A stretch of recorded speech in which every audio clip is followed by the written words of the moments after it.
মানুষের একটি সমস্যা আছে যে মানুষ সাফল্যকে মাপতে থাকেন, লক্ষ্যপ্রাপ্তিকে মাপতে থাকেন এবং তার তুলনা করতে থাকেন যে ও এত কিছু পেল আর আমি পেলাম না,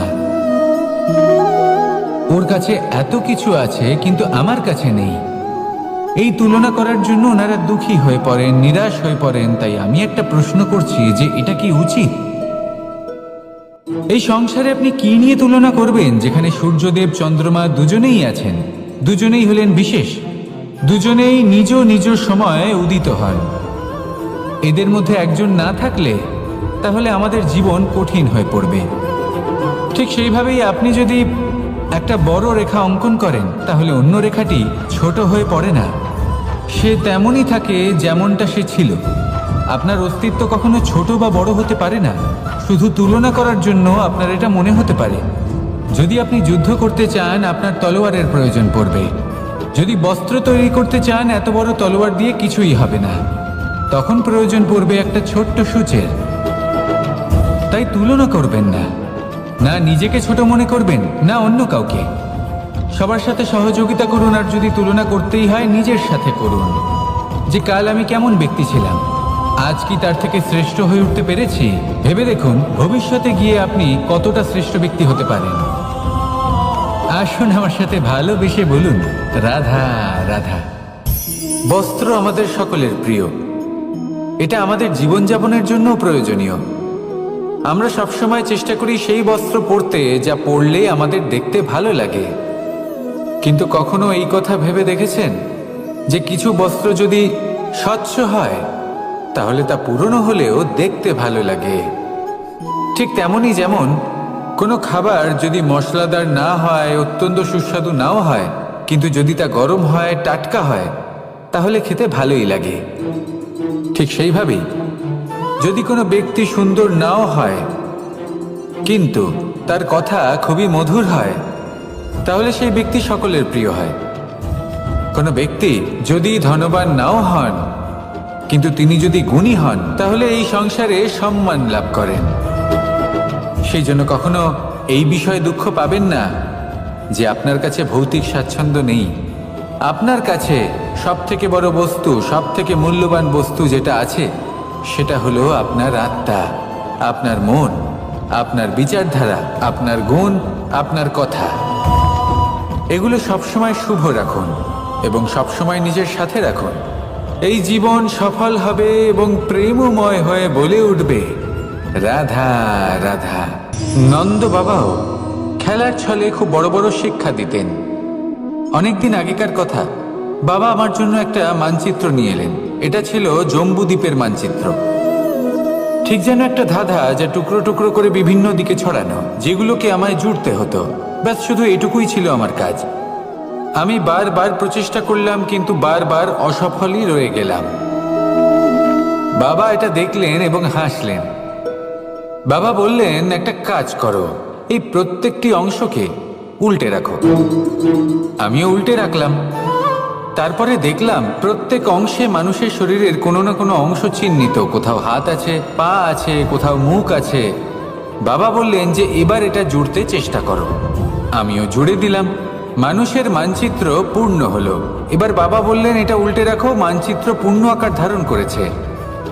আমি বললাম ঠিক আছে। আমি উল্টে রাখলাম, দেখলাম জম্বুদ্বীপের মানচিত্র পূর্ণ হয়েছে। বাবা বললেন, যদি দেশকে সফল করে তুলতে চাও, শক্তিশালী করতে চাও, স্থির বানাতে চাও, তাহলে সবার আগে দেশবাসীকে একত্রিত করতে শেখো। সকল সৈন্যগণ যখন একজোট হয়ে দাঁড়াবে তখন দেশের শক্তি আরো বেড়ে যাবে। শুধু তাই নয়, বাবা বললেন যদি ভালোবাসার সাথে জড়িয়ে পড়ো তাহলে পরমাত্মাও তোমার সামনে এসে দেখা দেবেন। তাহলে এটাই করুন আর আমার সাথে ভালোবেসে বলুন রাধা রাধা। ছোটবেলা থেকেই আমি গরু চড়িয়ে অভ্যস্ত, সেই জন্য সকলে আমাকে গোপাল নামে ডাকত। কিন্তু গোপাল হয়ে আমি একটা অমূল্য শিক্ষা লাভ করেছি। আমি দেখেছি যে গৌশালাতে অনেক বাছুরের মধ্যে একটি গাই তার নিজের বাছুরকে অবশ্যই চিনে ফেলে। যেখানে সমস্ত বাছুর একই রকম দেখতে এবং প্রত্যেকের স্বরও সমান, তারপরেও সকল বাছুরের মধ্যে নিজের বাছুরকে ঠিক চিনতে পেরে যায় এবং তার সাথেই থাকে। ঠিক এইরকমই কিছুটা হয় আমাদের কর্ম এবং তার কর্মফল। আপনি সবার মাঝে থেকেও কোনো কর্ম যদি করেন, সেই কর্মফল সবার মধ্যে আপনাকে চিনে ফেলবে এবং আপনার সাথেই থাকবে। তাই যখনই কর্ম করবেন ভেবে চিন্তে করবেন। কোনো কর্ম করার আগে একবার ভেবে দেখুন, তাহলে জীবনে বারংবার অনুতপ্ত হতে হবে না। কারণ বিষয়টা কিছুটা এরকম যে এই সংসারে আপনি কাল, কর্মফল এবং সময়, এই তিনের হাত থেকে কখনো লুকোতে পারবেন না, কখনো পালাতেও পারবেন না। আসুন আমার সাথে ভালোবেসে বলুন, রাধা রাধা। জন্ম এবং মৃত্যু, একটি হলো জীবনের সূত্রপাত, আরেকটি জীবনের সমাপ্তি। এটা হলো একটি চক্র এবং প্রত্যেক চক্রের মতোই এটাও যেখান থেকে শুরু হয় সেখানে এসেই সমাপ্ত হয়। অর্থাৎ প্রত্যেক ব্যক্তি যারা জন্ম নিয়েছেন তার জন্মের সাথে এটা সুনিশ্চিত হয়ে যায় যে তার মৃত্যু হলো অবশ্যম্ভাবী। এই সংসারে এমন কিছুই নেই যা চিরকালের মতো থেকে যায়। এবার এটা আমরা সবাই জানি। আমাদের কাছে যে জীবনটা আছে, যেটা আমরা যাপন করতে পারি, সেই সময়কালে আমরা কি করতে পারি সেটা গুরুত্বপূর্ণ। এমন কিছু করুন যার ফলে মৃত্যুর পরেও আপনি অমর হয়ে থাকবেন। আমাদের কথা, আমাদের কর্ম এই সংসারে প্রেরণা প্রদান করতে পারে। আর যদি আমরা প্রেরণা নাও জোগাতে পারি, তাও এই সন্তোষ বোধ যেন থাকে যে আমরা আমাদের জীবন ব্যর্থ হতে দিইনি। এই জীবন যাপন করার ইচ্ছেতেই আমরা সময় ব্যর্থ করে দিই। আর এই জীবনকে যাপন করার সর্বশ্রেষ্ঠ উপায় হলো এটাই যে কখন আমাদের মৃত্যু হবে, কিভাবে আমাদের মৃত্যু হবে, এই চিন্তা ত্যাগ করে যেন আমরা বর্তমানে বেঁচে থাকি, আজকে বেঁচে থাকি, আজকে দাঁড়িয়ে কর্ম করি এবং আজ যে সংকট সামনে তার সম্মুখীন হই। ভবিষ্যতের পথ নিজে থেকেই উন্মুক্ত হবে। আপনার জীবনে অনেক বড় বড় বিপদরূপী পাথর আসবে। সেই পাথরগুলিকে এতটাই দুর্বল করে দিন যাতে সেই পথ আপনি অগ্রসর হওয়ার পরে আপনার পেছন পেছন যে সেই পথ দিয়ে আসবেন তিনিও যেন সহজেই পাথর চূর্ণ করে সামনে অগ্রসর হতে পারেন। মনে রাখবেন, আপনার প্রচেষ্টারও একটা মাহাত্ম্য আছে। যদি আপনি কোনো কেল্লার শিখরে পতাকা উত্তোলন নাও করতে পারেন, তাহলেও আপনার প্রচেষ্টার যে মাহাত্ম্য তা কখনো কমে যাবে না। সেই জন্য প্রচেষ্টা করতে থাকুন আর আমার সাথে ভালোবেসে বলুন, রাধা রাধা। মানুষ সবসময় চায় যে তার জীবনে যেন কখনো কোনো সমস্যাই না আসে। সে চায় তার জীবন যেন শুধুমাত্র শান্তি এবং সুখের দ্বারা পূর্ণ থাকে। কিন্তু এই চাহিদা অনুচিত কিছু নয়। আমরা সবাই এটাই চাই যে জীবনে সুখ থাক, শান্তি থাক।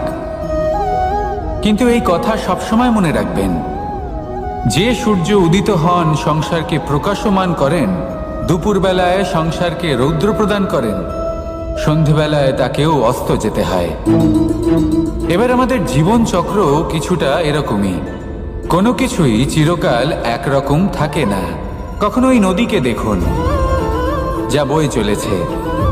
এই নদী যা বয়ে চলেছে তার পথেও অনেক বিপদ আসে। বড় বড় পাথরের সম্মুখীন হয়ে তাকেও সামনে এগিয়ে যেতে হয়।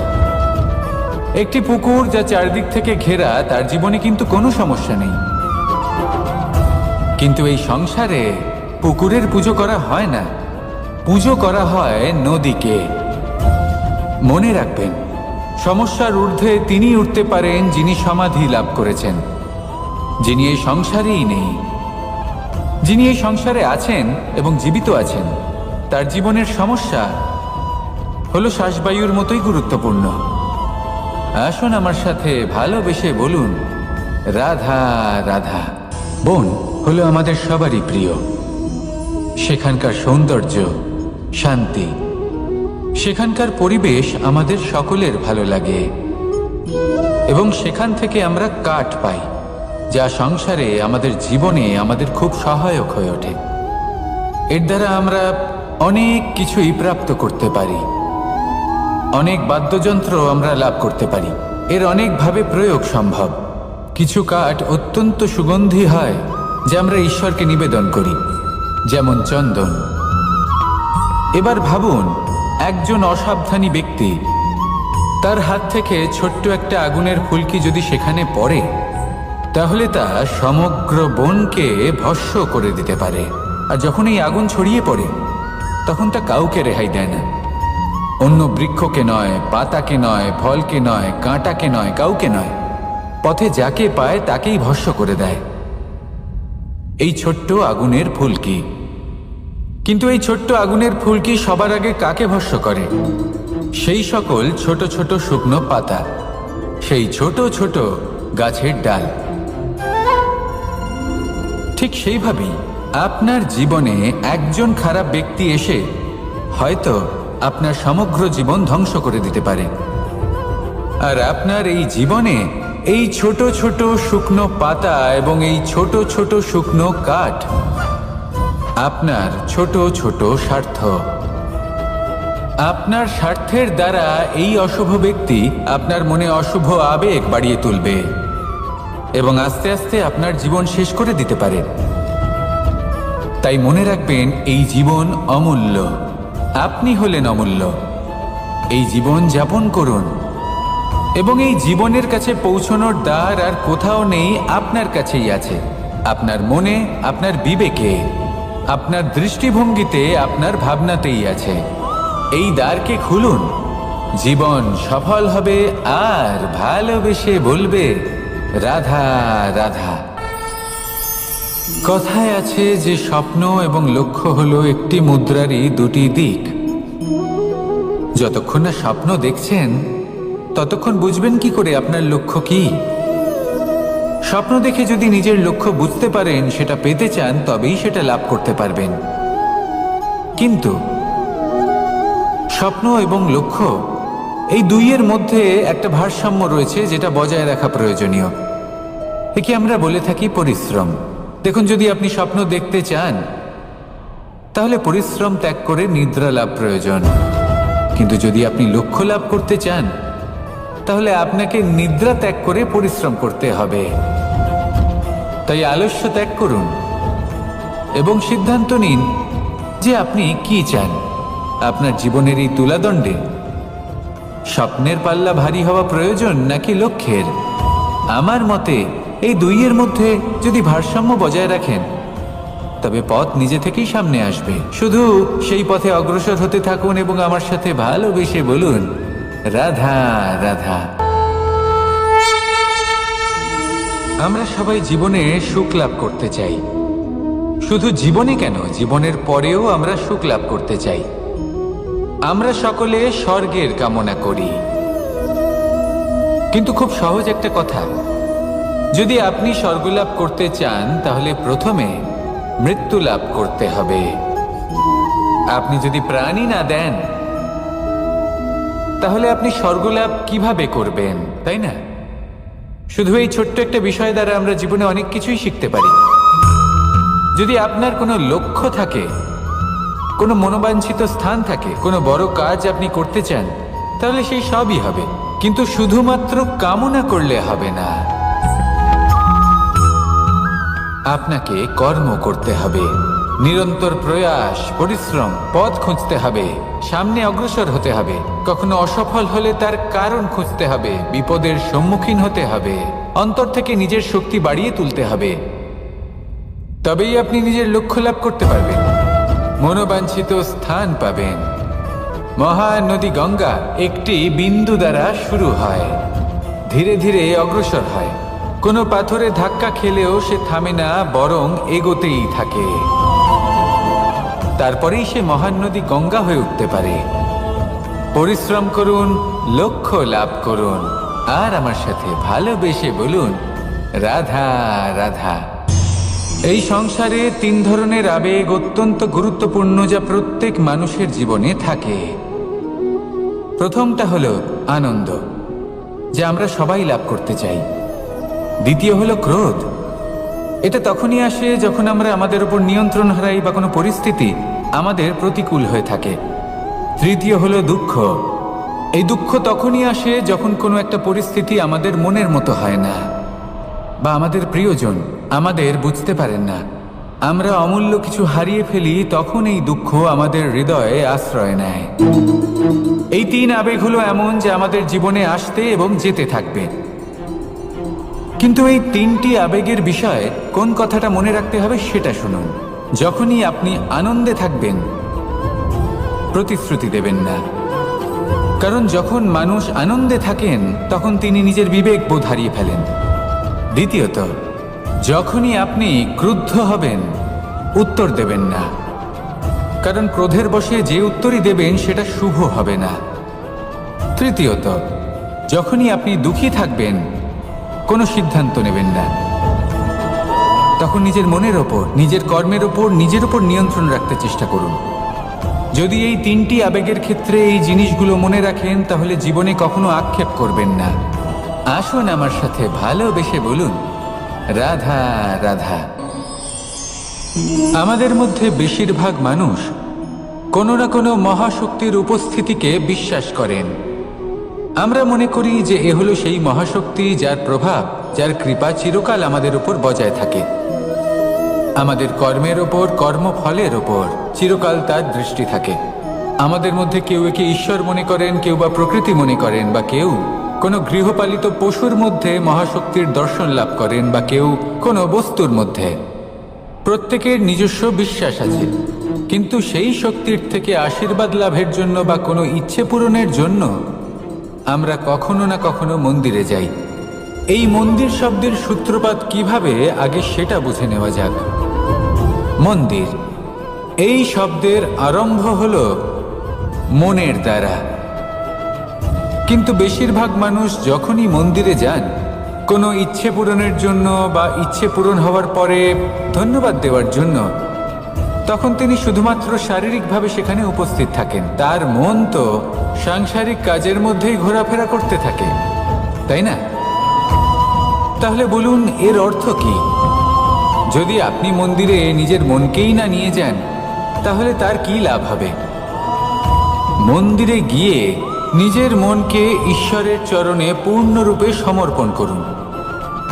নিজের মন থেকে ঈশ্বরের আরাধনা করুন, আর এই মন থেকেই বলুন, রাধা রাধা। মানুষ শুধুমাত্র দুই ধরনের ব্যক্তির সামনেই নত হন। একজন হলেন তিনি যাকে তিনি সম্মান করেন, আর আরেকজন যাকে তিনি ভয় পান। এবার কোনো ব্যক্তি যদি আপনার সামনে নত হন, তাহলে তার পেছনের কারণ কি? আপনার প্রতি সম্মান নাকি আপনার প্রতি ভয়? সেটা আপনাকেই বুঝতে হবে। যদি আপনি এমন মনে করেন যে তাতে কি যায় আসে, ভয় হোক বা সম্মান, কেউ আমার সামনে নত তো হচ্ছেন, যদি এটা আপনার চিন্তা ভাবনা হয়, তাহলে আপনাকে মনে করিয়ে দিই, এই সময় বদলাতে বেশি সময় লাগে না। আজ যে ব্যক্তি আপনাকে দেখে ভয় পাচ্ছে, কাল এই ভয়ের সমাপ্তিও ঘটতে পারে। আবার এমনও হতে পারে যে তার কাছে অত্যধিক শক্তি চলে এলো। অনেক কিছুই হতে পারে। তাই মনে রাখবেন, যে মাথা ভয়ের কারণে নত হয় তা সময় এলে সবার আগে বিরোধিতা করতে পারে, আর যে মাথা সম্মানের কারণে নত হয় আপনার জন্য নিজের শিরচ্ছেদও সে করতে পারে। তাই সকলকে আপন করে নিন, কিন্তু ভয় প্রয়োগ করে নয়। কর্ম করুন এবং সম্মান অর্জন করুন। শুধু এটাই করুন, আর আমার সাথে ভালোবেসে বলুন, রাধা রাধা। সূচের শেষে একটি ছিদ্র থাকে, যার দ্বারা আমরা এই সুতো পরাতে পারি, আর তারপর সূচের সাহায্যে এই সুতো দিয়ে বস্ত্র সেলাই করা যায়। কিন্তু যদি সুতোটা সোজা করে ধরা না হয়, তাহলে সূচে কখনো এই সুতো পরানোই সম্ভব নয়। যদি এতে কোনো গিঁট পড়ে, তখন তা কখনোই এই ছিদ্র দ্বারা প্রবেশ করা সম্ভব নয়। ঠিক এইভাবেই যদি আপনি কারোর জীবনে প্রবেশ করতে চান, কারোর অন্তরে প্রবেশ করতে চান, তাহলে আপনাকেও সহজ থাকতে হবে। এতে কোনো গিঁট থাকলে চলবে না, অর্থাৎ মনে যাতে কোনো মালিন্য না থাকে, যেন কোনো কুচিন্তা না থাকে। যদি এসব থাকে, তাহলে আপনি কখনো কারোর জীবনে প্রবেশ করতে পারবেন না। আর যদি কোনোভাবে আপনি প্রবেশ করেও যান, তাহলে তার মনে ঘর করতে পারবেন না। নিজেকে এই সুতোর মতন করে তুলুন, সহজ। মনে যেন কোনো কুচিন্তা না থাকে, সবার প্রতি যেন সদ্ভাবনা থাকে, শুভ চিন্তা থাকে। এমনটা করতে থাকুন। এমন একটা দিন আসবে যেদিন এই সমস্ত সংসারের ব্যক্তির মনে আপনি বাস করবেন, আর তখন এই মন প্রসন্ন হয়ে বলবে, রাধা রাধা। সূর্য হলেন আমার অত্যন্ত প্রিয়। প্রতিদিন আমাকে নতুন শিক্ষা দিতে থাকেন। একবার সূর্যকে দেখুন, 4 প্রহর পর্যন্ত উনি অন্ধকার সহ্য করেন, তারপর আস্তে আস্তে উদিত হন। প্রথমে লাল, তারপর গেরুয়া, তারপর শ্বেত বর্ণ ধারণ করেন। আস্তে আস্তে আকাশে উদিত হন আর তারপর সমস্ত সংসারে প্রকাশমান হয়ে উঠবেন। এ হলো সূর্যের তপস্যা, তার ধৈর্য, তার প্রতীক্ষা, তার পরিশ্রম, যার ফলে উনি সংসারে সর্বোচ্চ স্থান অধিকার করছেন। যদি আপনিও এই সংসারে সূর্যের মতোই মহান হয়ে উঠতে চান, সূর্যের মতো এই সংসারে সর্বোচ্চ স্থান অধিকার করতে চান, তাহলে আপনাকে সূর্যের মতোই তপস্যা করতে হবে, প্রতীক্ষা করতে হবে, ধৈর্য ধরতে হবে, পরিশ্রম করতে হবে। তবেই এই সংসারে আপনি সম্মান লাভ করবেন, যশ লাভ করবেন। আসুন আমার সাথে ভালোবেসে বলুন, রাধা রাধা। মানুষ বলে থাকেন যে জীবনে সময়ের পূর্বে এবং ভাগ্যের থেকে বেশি কিছুই পাওয়া যায় না। এটা যার যার নিজের বক্তব্য। আমি বলবো এই সময় আসলে কি? এই সময় হলো যাতে যুগ যুগান্তর নিহিত আছে, যার মধ্যে দিন আছে, মাস আছে, বছর আছে, ঠিক কিনা? বাস্তবে আপনার কাছে সময় কতটা আছে যা আপনি সদ্ব্যবহার করতে পারেন? তখন থেকে আছে যখন থেকে আপনি নিজেকে বুঝতে শুরু করেন। ততক্ষণ আছে যতক্ষণ না আপনি এই সংসার ছেড়ে চলে যাচ্ছেন। শুধু এটুকু সময় আছে আপনার কাছে। আর যদি ভাগ্যের কথা বলা হয়, তাহলে ভাগ্য হলো সেই পরিস্থিতি যখন মানুষ নিজেকে সময়ের হাতে সমর্পণ করে দেন, তাকে ভাগ্য বলে। অর্থাৎ আপনি জীবনে পরিশ্রম করেছেন, বিপদের সম্মুখীন হয়েছেন, সামনে এগিয়ে গেছেন, কোথাও পৌঁছে গেছেন, এবং তখন আপনার মনে হলো যে ব্যাস এখানেই থেমে যাওয়া উচিত। তাহলে সেটাই হবে আপনার ভাগ্য। যদি ভাগ্যের কথা বলা হয়, তাহলে বলবো সত্যবানের ভাগ্যে মৃত্যু লেখা ছিল, কিন্তু সাবিত্রীর কর্ম তাকে পুনর্জীবিত করে তুলেছিল।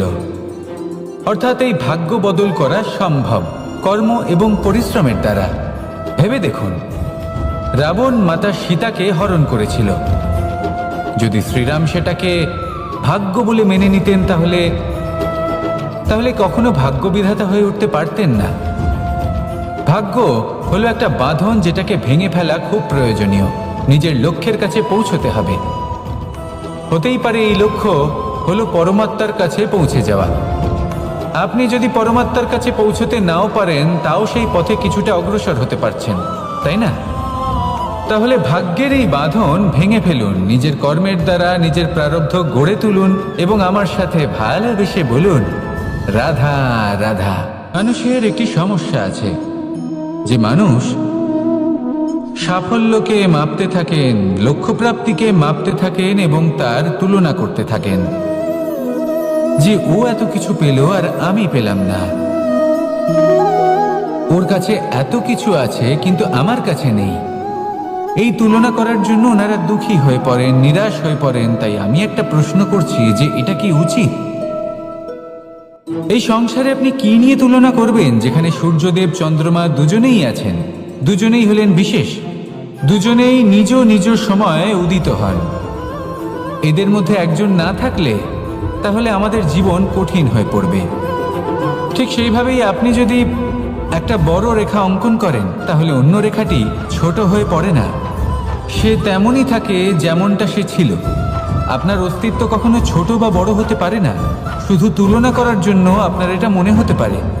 যদি আপনি যুদ্ধ করতে চান, আপনার তলোয়ারের প্রয়োজন পড়বে।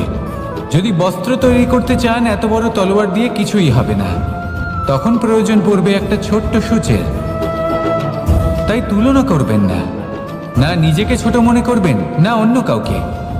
সবার সাথে সহযোগিতা করুন, আর যদি তুলনা করতেই হয় নিজের সাথে করুন, যে কাল আমি কেমন ব্যক্তি ছিলাম, আজ কি তার থেকে শ্রেষ্ঠ হয়ে উঠতে পেরেছি? ভেবে দেখুন ভবিষ্যতে গিয়ে আপনি কতটা শ্রেষ্ঠ ব্যক্তি হতে পারেন। আসুন আমার সাথে ভালোবেসে বলুন, রাধা রাধা। বস্ত্র আমাদের সকলের প্রিয়, এটা আমাদের জীবনযাপনের জন্য প্রয়োজনীয়। আমরা সবসময় চেষ্টা করি সেই বস্ত্র পরতে যা পরলে আমাদের দেখতে ভালো লাগে। কিন্তু কখনো এই কথা ভেবে দেখেছেন যে কিছু বস্ত্র যদি স্বচ্ছ হয় তাহলে তা পুরনো হলেও দেখতে ভালো লাগে। ঠিক তেমনই যেমন কোনো খাবার যদি মশলাদার না হয়, অত্যন্ত সুস্বাদু নাও হয়, কিন্তু যদি তা গরম হয়, টাটকা হয়, তাহলে খেতে ভালোই লাগে। ঠিক সেইভাবেই যদি কোনো ব্যক্তি সুন্দর নাও হয় কিন্তু তার কথা খুবই মধুর হয়, তাহলে সেই ব্যক্তি সকলের প্রিয় হয়। কোনো ব্যক্তি যদি ধনবান নাও হন কিন্তু তিনি যদি গুণী হন, তাহলে এই সংসারে সম্মান লাভ করেন।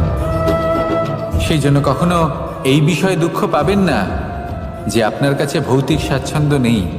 আপনার কাছে সব থেকে বড় বস্তু, সব থেকে মূল্যবান বস্তু যেটা আছে, সেটা হলো আপনার আত্মা, আপনার মন, আপনার বিচারধারা, আপনার গুণ, আপনার কথা। এগুলো সবসময় শুভ রাখুন এবং সবসময় নিজের সাথে রাখুন। এই জীবন সফল হবে এবং প্রেমময় হয়ে বলে উঠবে, রাধা রাধা। নন্দ বাবাও খেলার ছলে খুব বড় বড় শিক্ষা দিতেন। অনেকদিন আগেকার কথা, বাবা আমার জন্য একটা মানচিত্র নিয়ে এলেন। এটা ছিল জম্বুদ্বীপের মানচিত্র। ঠিক যেন একটা ধাঁধা, যা টুকরো টুকরো করে বিভিন্ন দিকে ছড়ানো, যেগুলোকে আমায় জুড়তে হতো। ব্যাস শুধু এটুকুই ছিল আমার কাজ। আমি বারবার প্রচেষ্টা করলাম, কিন্তু বারবার অসফলই রয়ে গেলাম। বাবা এটা দেখলেন এবং হাসলেন। বাবা বললেন, একটা কাজ করো, এই প্রত্যেকটি অংশকে উল্টে রাখো। আমিও উল্টে রাখলাম। তারপরে দেখলাম প্রত্যেক অংশে মানুষের শরীরের কোনো না কোনো অংশ চিহ্নিত। কোথাও হাত আছে, পা আছে, কোথাও মুখ আছে। বাবা বললেন যে এবার এটা জুড়তে চেষ্টা করো। আমিও জুড়ে দিলাম। মানুষের মানচিত্র পূর্ণ হলো। এবার বাবা বললেন, এটা উল্টে রাখো। মানচিত্র পূর্ণ আকার ধারণ করেছে। আমি বললাম, ঠিক আছে। আমি উল্টে রাখলাম। দেখলাম জম্বুদ্বীপের মানচিত্র পূর্ণ হয়েছে। বাবা বললেন, যদি দেশকে সফল করে তুলতে চাও, শক্তিশালী করতে চাও, স্থির বানাতে চাও, তাহলে সবার আগে দেশবাসীকে একত্রিত করতে শেখো। সকল সৈন্যগণ যখন একজোট হয়ে দাঁড়াবে, তখন দেশের শক্তি আরো বেড়ে যাবে। শুধু তাই নয়, বাবা বললেন, যদি ভালোবাসার সাথে জড়িয়ে পড়ো, তাহলে পরমাত্মাও তোমার সামনে এসে দেখা দেবেন। তাহলে এটাই করুন আর আমার সাথে ভালোবেসে বলুন, রাধা রাধা। ছোটবেলা থেকেই আমি গরু চড়িয়ে অভ্যস্ত। সেই জন্য সকলে আমাকে গোপাল নামে ডাকত। কিন্তু গোপাল হয়ে আমি একটা অমূল্য শিক্ষা লাভ করেছি। আমি দেখেছি যে গৌশালাতে অনেক বাছুরের মধ্যে একটি গাই তার নিজের বাছুরকে অবশ্যই চিনে ফেলে। যেখানে সমস্ত বাছুর একই রকম দেখতে এবং প্রত্যেকের স্বরও সমান, তারপরেও সকল বাছুরের মধ্যে নিজের বাছুরকে ঠিক চিনতে পেরে যায় এবং তার সাথেই থাকে। ঠিক এইরকমই কিছুটা হয় আমাদের কর্ম এবং তার কর্মফল। আপনি সবার মাঝে থেকেও কোনো কর্ম যদি করেন, সেই কর্মফল সবার মধ্যে আপনাকে চিনে ফেলবে এবং আপনার সাথেই থাকবে। তাই যখনই কর্ম করবেন, ভেবে চিন্তে করবেন। কোনো কর্ম করার আগে একবার ভেবে দেখুন, তাহলে জীবনে বারংবার অনুতপ্ত হতে হবে না। কারণ বিষয়টা কিছুটা এরকম যে এই সংসারে আপনি কাল, কর্মফল এবং সময়, এই তিনের হাত থেকে কখনো লুকোতে পারবেন না, কখনো পালাতেও পারবেন না। আসুন আমার সাথে ভালোবেসে বলুন, রাধা রাধা। জন্ম এবং মৃত্যু, একটি হলো জীবনের সূত্রপাত, আরেকটি জীবনের সমাপ্তি। এটা হলো একটি চক্র এবং প্রত্যেক চক্রের মতোই এটাও যেখান থেকে শুরু হয় সেখানে এসেই সমাপ্ত হয়। অর্থাৎ প্রত্যেক ব্যক্তি যারা জন্ম নিয়েছেন, তার জন্মের সাথে এটা সুনিশ্চিত হয়ে যায় যে তার মৃত্যু হলো অবশ্যম্ভাবী। এই সংসারে এমন কিছুই নেই যা চিরকালের মতো থেকে যায়। এবার এটা আমরা সবাই জানি। আমাদের কাছে যে জীবনটা আছে, যেটা আমরা যাপন করতে পারি, সেই সময়কালে আমরা কি করতে পারি সেটা গুরুত্বপূর্ণ। এমন কিছু করুন যার ফলে মৃত্যুর পরেও আপনি অমর হয়ে থাকবেন। আমাদের কথা, আমাদের কর্ম এই সংসারে প্রেরণা প্রদান করতে পারে। আর যদি আমরা প্রেরণা নাও জোগাতে পারি, তাও এই সন্তোষ বোধ যেন থাকে যে আমরা আমাদের জীবন ব্যর্থ হতে দিইনি। এই জীবন যাপন করার ইচ্ছেতেই আমরা সময় ব্যর্থ করে দিই। আর এই জীবনকে যাপন করার সর্বশ্রেষ্ঠ উপায় হলো এটাই যে কখন আমাদের মৃত্যু হবে, কিভাবে আমাদের মৃত্যু হবে, এই চিন্তা ত্যাগ করে যেন আমরা বর্তমানে বেঁচে থাকি, আজকে বেঁচে থাকি, আজকে দাঁড়িয়ে কর্ম করি এবং আজ যে সংকট সামনে তার সম্মুখীন হই। ভবিষ্যতের পথ নিজে থেকেই উন্মুক্ত হবে। আপনার জীবনে অনেক বড় বড় বিপদরূপী পাথর আসবে। সেই পাথরগুলিকে এতটাই দুর্বল করে দিন যাতে সেই পথ আপনি অগ্রসর হওয়ার পরে আপনার পেছন পেছন যে সেই পথ দিয়ে আসবেন তিনিও যেন সহজেই পাথর চূর্ণ করে সামনে অগ্রসর হতে পারেন। মনে রাখবেন, আপনার প্রচেষ্টারও একটা মাহাত্ম্য আছে। যদি আপনি কোনো কেল্লার শিখরে পতাকা উত্তোলন নাও করতে পারেন, তাহলেও আপনার প্রচেষ্টার যে মাহাত্ম্য তা কখনো কমে যাবে না। সেই জন্য প্রচেষ্টা করতে থাকুন আর আমার সাথে ভালোবেসে বলুন, রাধা।